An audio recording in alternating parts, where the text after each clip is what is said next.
Bonjour, aujourd'hui vidéo consacrée au contrôle technique des véhicules en Espagne, dans ce grand centre qui est ici. Donc le contrôle de véhicules en Espagne concerne tous les véhicules, y compris les motos. Sur les voitures particulières, il a lieu tous les ans. Sur les motos, il a lieu tous les 2 ans. Et sur les fourgonnettes, il a lieu tous les 6 mois. Donc là, je vous présente le centre. Je vais commencer par le premier élément qui sont les bureaux. C'est-à-dire que lorsqu'on arrive, il faut prendre d'abord rendez-vous sur Internet. Et ensuite vous vous dirigez vers les bureaux vers lesquels je me dirige. Donc vous arrivez, vous garez votre véhicule ici, d'accord? Et après vous prenez vos papiers et vous allez dans les bureaux qui sont là.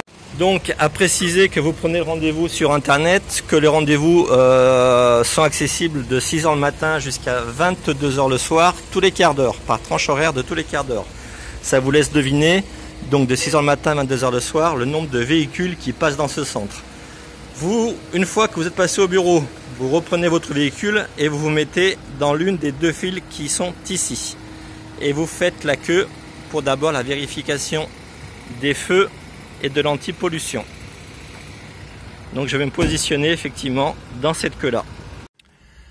Alors là, vous le voyez, je suis dans la queue, je suis en train d'attendre mon tour. Donc après ce véhicule-là, ce sera à moi. Et vous voyez que l'agent est en train actuellement, sur le véhicule qui est devant, de mesurer la pollution avec le gros tuyau qu'il a mis derrière son échappement. À côté, dans la 2e file, on a un autre véhicule qui lui attend exactement de la même façon que moi. Désormais, ça va être à mon tour. Donc ce que je vais faire, je vais mettre la caméra en route, je vais la laisser tourner. Et pendant ce temps-là, donc vous ne verrez pas les images, mais vous essaierez d'entendre le son et j'essaierai de commenter les différentes actions que je vais faire. Tout du moins, quand je dis les différentes actions que je vais faire, les différentes actions qu'on me demandera de faire, que l'agent me demandera de faire afin de faire ces vérifications.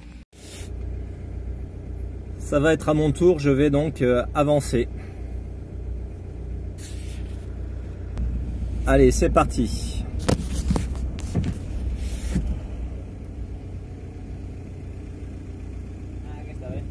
Attendez.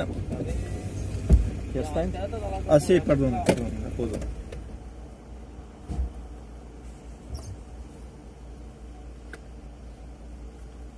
Vale, engega el motor, ja s'encendrà llums i les de boira estiven cap a fora. Donc il m'a demandé de mettre les lumières, de mettre les feux de brouillard aussi.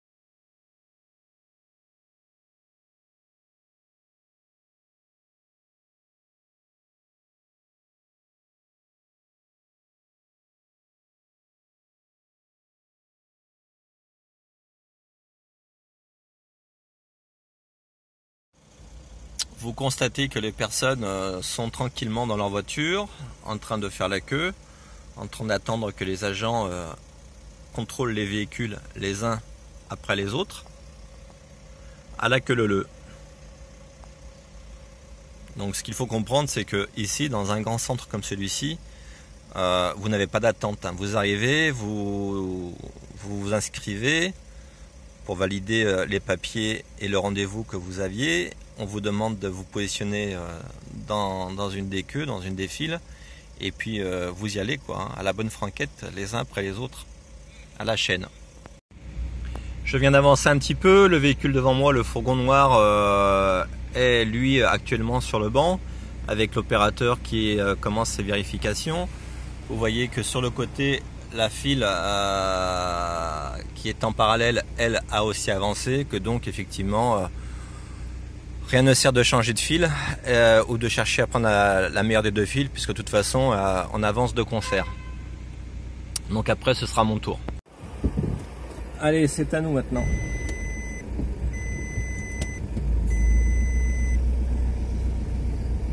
je mets la mascarette.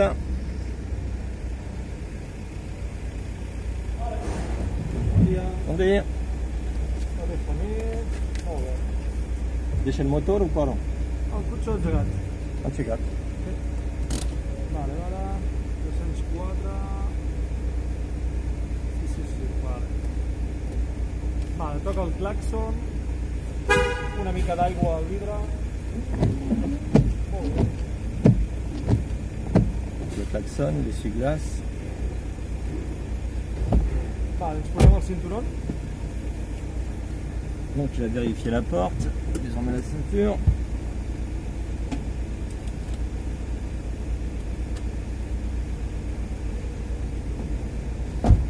Vale, perfecte. Ja te'l pots treure. Donc là, il a vérifié l'ouverture des portes, le fonctionnement des ceintures. Donc là, désormais, je vais avancer. On va vérifier le fonctionnement des freins. Alors, il me fait signe d'avancer. Je m'exécute. Au point mort, comme il me l'a indiqué. Vale, hem de frenar molt suau, a poc a poc. Una mica més. Aguanta-la aquí. Una mica menys. Aquí. Aguanta-la aquí. Vale, ves frenant a poc fins a arribar a tope. Més. Anem endavant. Donc là, on a vérifié le freinage des roues avant. J'ai positionné les cieux arrière cette fois. Anem frenant a poc.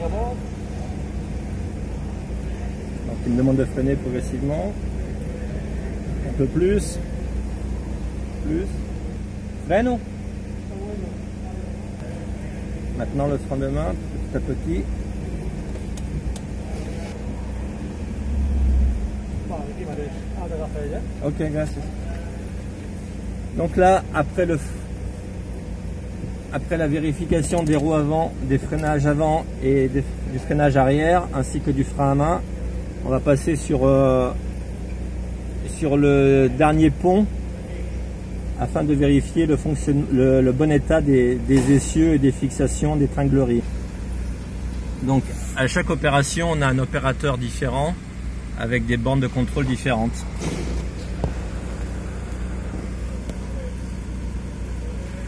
Et là, sur le véhicule qui est devant nous, vous voyez l'opérateur qui est en train de préparer la fiche technique, qui est en train de reprendre l'étiquette de validation du contrôle technique, et il va aller la poser, la coller lui-même directement sur le pare-brise du véhicule, du fourgon. Donc là, on ne le voit pas, mais il vient de le faire. Il vient de coller sur le pare-brise du fourgon. Voilà. Bien. Fasto?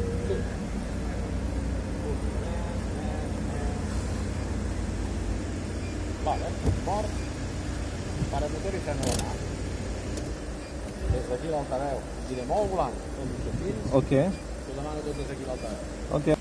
Donc, comme il me l'a indiqué, j'ai arrêté le moteur, j'ai mis le point mort, le frein à main, et ici, il m'a montré le haut-parleur à travers lequel il va me parler, puisque lui, il est en dessous dans la fosse.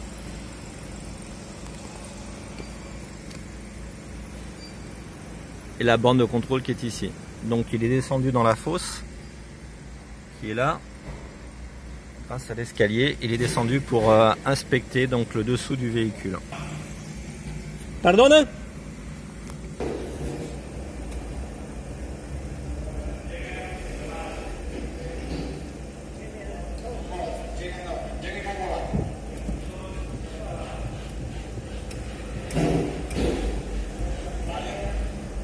Donc là, il m'a demandé de bouger le volant des deux côtés.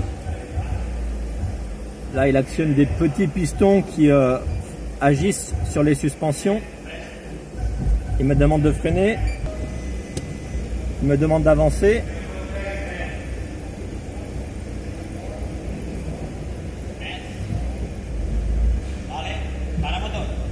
Il me demande maintenant de m'arrêter, de remettre le frein à main.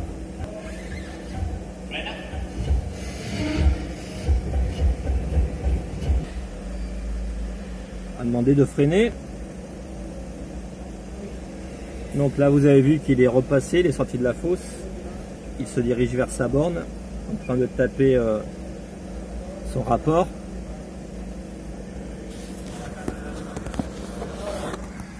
Donc on le voit ici. Donc pour l'instant il rédige son rapport. Il l'a imprimé. Llum curta, a l'esquerra està mal muntada la bombeta. Ah sí? Vale? Fa la llum malament i per això està... s'ha de posar bé, no? Perquè faci la línia com l'ha de fer. Okay. I llavors el d'antibloqueig, la llum de l'ABS. Vale? Perquè llavors falten els sensors. S'ha de portar, els sensors s'ha de portar, la llum aquesta no pot estar encesa. Doncs va bé. Fem aquestes tres coses, muntar la bombeta bé, el de l'ABS, que és tot el mateix, que s'apagui la llum i que porti els sensors, vale? Màxim 15 dies per fer-ho, però el abans possible, que el vehicle en principi no pot circular, fem-ho de seguida que puguis. No passa res. Quan estigui, no demanis hores, fas la volta per fora i fem tot aquí, qualsevol d'aquestes coses. Aquí directament? Ok, molt bé, adéu, gràcies. Adéu.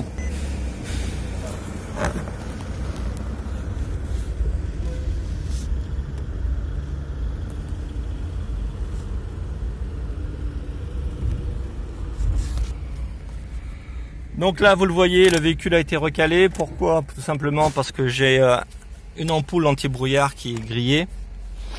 Et d'autre part parce que j'ai le voyant de l'ABS qui reste allumé. Pourquoi? Parce qu'en fait, il y a 2 jours, j'avais démonté les 2 capteurs d'ABS, donc sur la roue avant droite et la roue avant gauche, pour les nettoyer.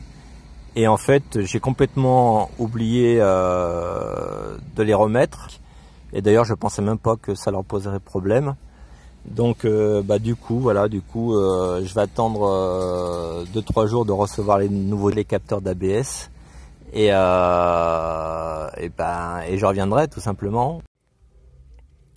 Donc ici le rapport du contrôle technique dans lequel on peut voir les défauts graves, les défauts à corriger.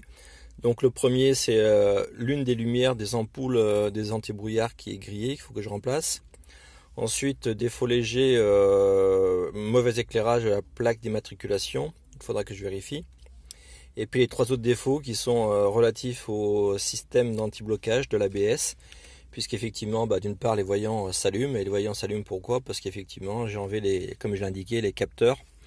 Et erreur de ma part, parce que bien que les freins fonctionnent parfaitement, je ne m'attendais pas non plus à ce qu'ils vérifient le fonctionnement et l'opérationnalité du système ABS. Donc voilà, donc je dois rectifier ça sous 15 jours. J'ai un délai de 15 jours pour représenter le véhicule à la contre-visite qui, elle, sera gratuite. Et comme indiqué, je ne sais pas si vous avez entendu ce que m'a dit l'opérateur, j'aurai simplement besoin de me repositionner en arrivant dans la file de véhicule. Ce ne sera pas nécessaire de reprendre ni rendez-vous, ni bien entendu de repayer, ni de repasser l'intégralité du contrôle technique. Je me positionnerai directement dans la deuxième file qui permettra de vérifier si les défauts ont été corrigés. Voilà. Le prix, il est de 45,55 € comme vous le voyez ici. D'accord? Pour une visite technique qui aura duré à peu près 20 minutes. Le plus long, ça aura été de faire la queue et d'attendre parmi les autres véhicules.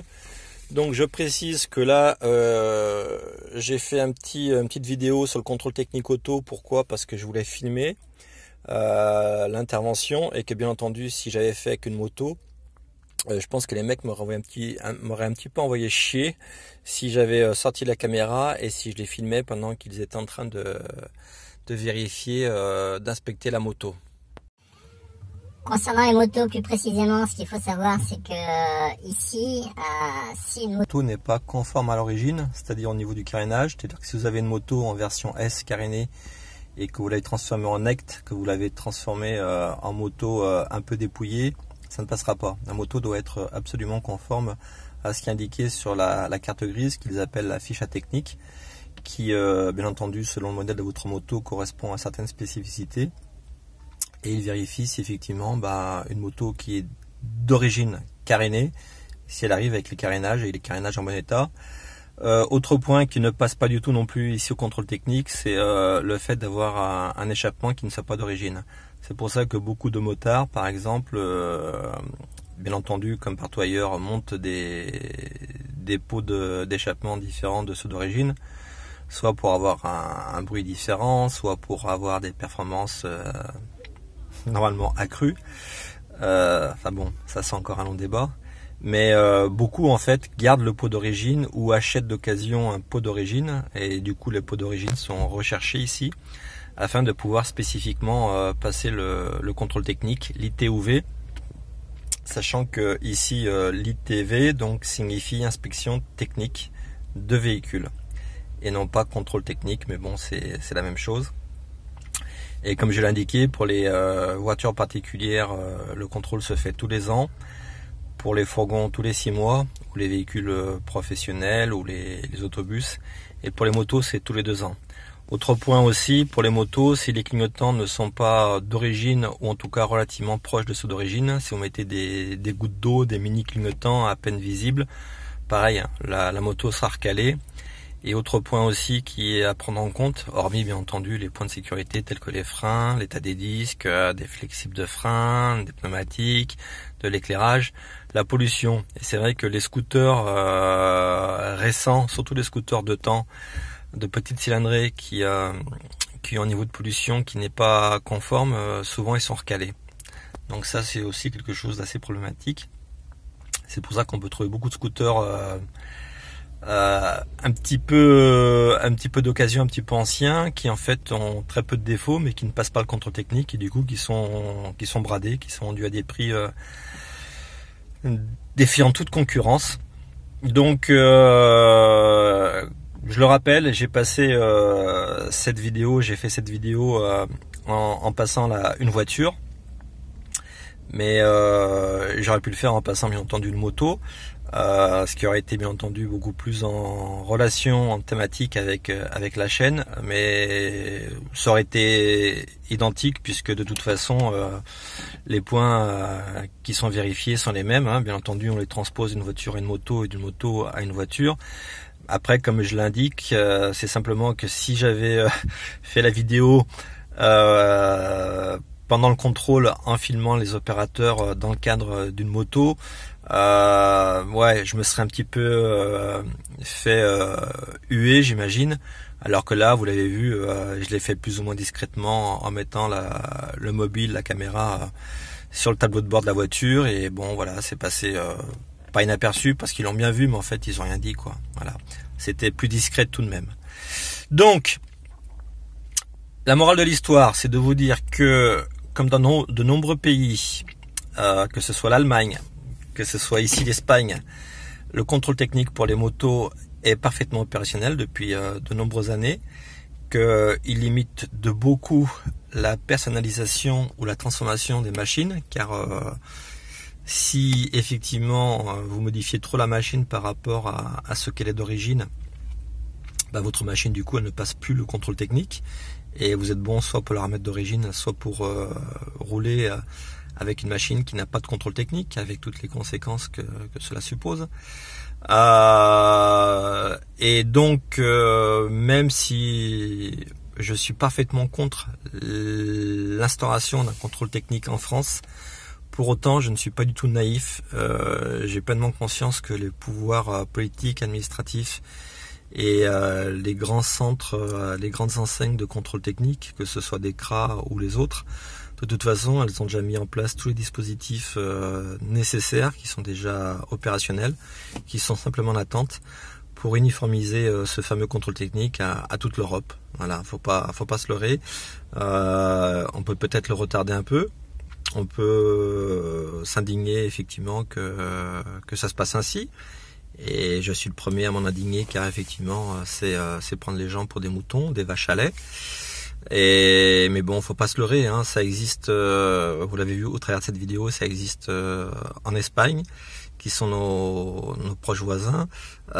C'est parfaitement rentré dans les mentalités, ça existe dans de nombreux autres pays, que ce soit l'Angleterre, que ce soit l'Allemagne, j'en passe et des meilleurs. Donc se dire que nous on passera au travers et que ça va rester ainsi en France, voilà, chacun est libre d'avoir son opinion, mais moi j'ai apporté ma petite contribution en vous montrant que ici le contrôle technique en Espagne il est beaucoup plus souple qu'en France, il est beaucoup plus rapide, c'est un petit peu l'usine, que ça existe pour les voitures et pour les motos, que malheureusement aujourd'hui dans mon cas j'ai fait une erreur d'appréciation.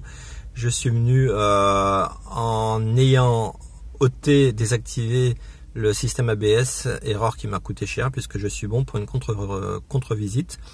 Et je pense que je ferai une petite vidéo complémentaire justement pour traiter de cette contre-visite qui normalement devrait, elle, se passer bien.